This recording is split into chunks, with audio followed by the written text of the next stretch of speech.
આજે તો ડોશી એના પિયર જતી રહી હા. અને જો આજ ડોશી ઘેર હોત ને તો આ ટીવી નું રિમોટ મારા કન ના આવત અને માજી પેલી ગોપી બહુની સિરિયલ ચાલુ કરીને બેસી દોત. આજે જો આ રિમોટ હાથમાં આવ્યું છે ને તો આજે સમાચાર તો જોઉં અને સમાચારમાં હું નવું આવ્યું છે એ આજ ખબર પડે કોક. નમસ્કાર મિત્રો, ટીટવાસણ ગામના ટીના ટોપીની ચેનલમાં તમારું હાર્દિક સ્વાગત છે. હું છું ટીનો ટોપી અને કાચી કહું છું કોબી. આજના મુખ્ય સમાચાર: હરખાજીની ડોશીને થયો કોરોના તો હરખોજી હલવાયા અને તાત્કાલિક ડોશીને કર્યા દાખલ. સારવાર કરતી વખતે ડોક્ટરને એવું લાગ્યું કે હવે ડોશીમાં જીવે એમ નહીં, તેથી ડોશીમાને લેવામાં આવ્યા તાત્કાલિક વેન્ટિલેટર ઉપર. પણ મિત્રો, ચોંકાવનારી ઘટના એટલે બની કે વેન્ટિલેટરની પાઇપ ઉંદેડાએ કતરી નાખી હતી અને તેથી શ્વાસ ન લેવાથી ડોશીમાનું થયું કરુણ મૃત્યુ. જેથી હરખો મને લાગે કોરોના થાય જોવરાવું પડશે. એટલે તું ચો ખોસી ખાયો મને કોરોના વળગાડશે કેવું બુડા. પેલી ફેર તો ઉકાળા પી નાખું શરીર કહી ગયું. આ વખત જો કોરોના ના થાય ને તો સારી વાત છે, ન કે ધોળા દાળે ગોબા ઉપડી જવાના છીએ. બાપા યાર જો ગંજમાંથી ઘઉંની બોરી લેતા હો. આખો બેકન લે ને તું કોકનો જીવ લે હે. ચમ બાપા, માર ઘરે નહીં એટલે તમે દેશી પોટલી ઠપકારી નહીં. અલ્યા દેશી પોટલી નહીં, તારો બાપ પેલો કોરોના પાહો આવ્યો છે. ચિયો પેલો પરખાબાનો છોકરો કોરોના એ ભણી ગણી પાછો આવ્યો. અલ્યા પરખાબાની ચો બહુ થાય છે. અલ્યા પેલો કોરોના જે આપણી મુઢે કાબા બોધીને ફરતા ને હીરો કોરોના પાહો આવ્યો છે એમ કહું છું. શું મસ્તી કરો બાપા તમે? અલ્યા મસ્તી નહીં કરતો, હાલ જ ટીવીમાં જોયું છે તારા બાએ. હા તો હવે ઘરમાં પડ્યા રહેજો અને તો બહાર ના નીકળતા. જ્યાં ફેરે મને હેરોન કરી નાખ્યા હતા. અલ્યા હેરોન તો તમે મને કરી નાખ્યો તો કાળ મુઢાઓ. જ્યાં ફેરે પેટીમાં પૂરીને હરુપાર ના ઉકાળા પાયા હતા. આ વાત મારા ભાઈબંધ ગેના ને કહેવા દે. નકજો હેરો મરી ગયો તો મને એના વગર મન નહીં લાગે હો. હે મારા પ્રભુ, તારે મને દુનિયામાં મેળવો હતો તો થોડોક સુખી કરીને મેળવો હતો.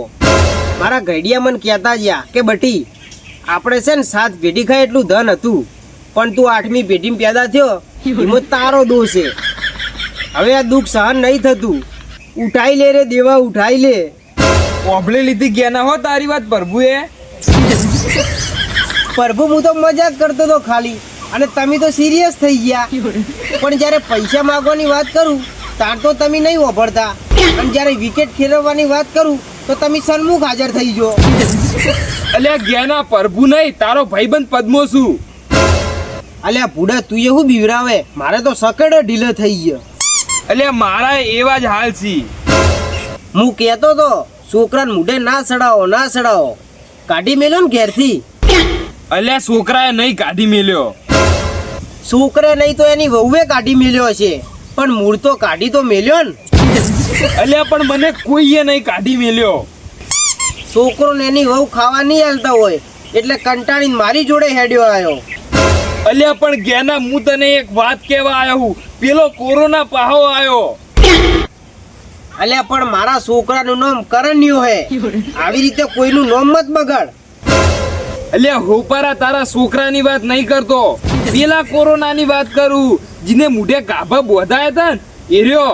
અને પેલા આપણા ભાઈબંધ પથાનું પ્રાણ પંખેરું ઉડી ગયું ને, અને પેલી પોલીસ જોય હોત ત્યો મોર બોલાવતી હતી ને ઈ કોરોનાની વાત કરું.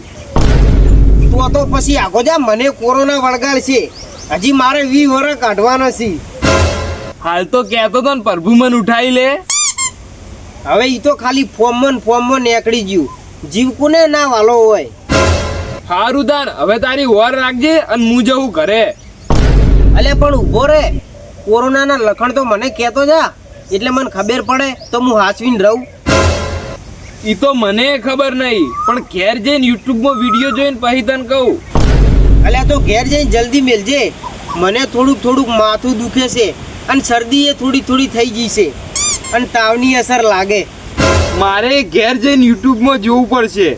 આ કોરોનાના લક્ષણની ખબર પડી જાય ને તો પછી ઘરના બહાર જ નહીં નીકળવું. પ્રભુ તમને એક વાત કહું, તમે કોરોના લાયો તો છે, પણ મારી ડોશી છે ને મને રોજ દાડો ઉગે ને ચામો દવા નાસીને પાવાની વાતો કરે. તો તમે એ કોમ ના કરો, મારા પેલા મારી ડોશીનું જ ફૂદું ફરકાઈ દો ને એટલે મારે આખી જિંદગીની શાંતિ થઈ જાય. હે મારા ભગવાન, લે હવે આરામ કરું. લાય, કોરોના પાછો તો આવ્યો છે તો યુટ્યુબમાં કોરોનાના લક્ષણો તો જોઉં, મને ખબર પડે કે કોરોના થાય તો હું થાય છે. કોરોનાના લક્ષણો જણાવો. નમસ્કાર મિત્રો, હું છું નાથો અને ખાઉં છું કાથો. તો મિત્રો હવે આપણે જાણીએ કે કોરોના થાય તો એના લક્ષણો કઈ રીતે ખબર પડે. તો એમાં તમને પહેલાં તાવ આવે, શરદી થાય કે પછી માથાનો દુખાવો થાય તો સમજી લેવું કે તમને અલ્યા મને કોરોના થઈ ગયો. અલ્યા ભૂડા તું ખોસી ખાય, ખોટો મને વેમ કલાવે.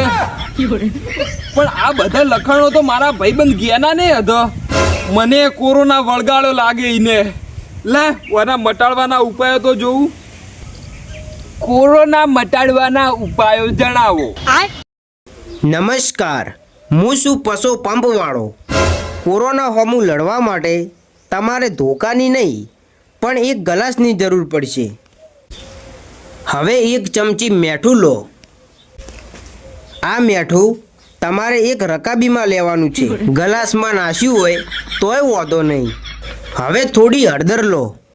મને ખબર છે કે તમે હળદર નાસી દીધી છે, તો હોપારા મારું કેવું નહીં માનવું તો પછી મારો વિડીયો શું લેવા જોવે, ડાયરેક્ટ કરીને પડું બધું.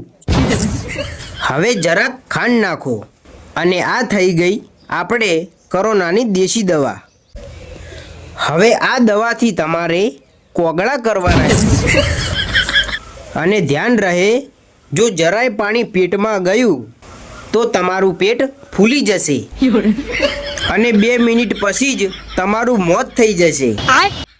મોત થયા બાદ તમારો જીવડો સડડ કરતો બૈડા ફાડતો યમલોક પહોંચશે.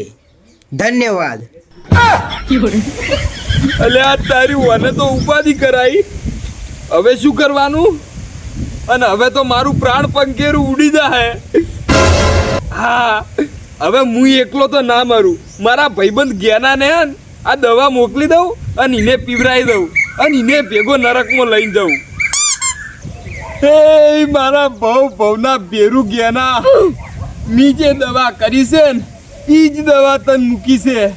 અને જો આપણે જીવશું તોય ભેગા અને મરશું તોય ભેગા, તો તું કોઈ વિચાર્યા વગર એ દવા પી જાજી. તું કોઈ વાપરતો નહીં કે કોઈ વિચારતો નહીં, તું ડાયરેક્ટ દવા પી જાજી. તો છે ને તને કોરોના કદી નહીં થાય અને આપણે બે ભેગા જીવશું. તો ભાઈબંધ તું દવા પી જાજી. હવે હું નરકમાં એકલો નહીં જાઉં, હવે મારા ભાઈબંધને ભેગો લઈને જાઉં. પેટ ફૂલવા લાગ્યું, ક્યાં ના હલવાયા.